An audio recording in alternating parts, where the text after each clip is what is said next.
जसं आपण म्हणतोय की सध्या सगळीकडे कॉम्पिटिशन्स आहेत ना. तू एक बिहेवियर ॲनालिस्ट आहे.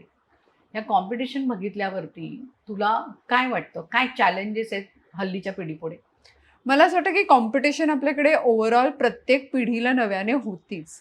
आता तसं स्पीड खूप बदललं आहे आणि आपल्याला असं वाटतं की अरे बापरे! आता एवढं सगळं होतं आहे आणि मी कसं मॅनेज करणार? जर आपण सगळंच मॅनेज करायला लागलो तर हे सगळं कठीण आहे. No doubt.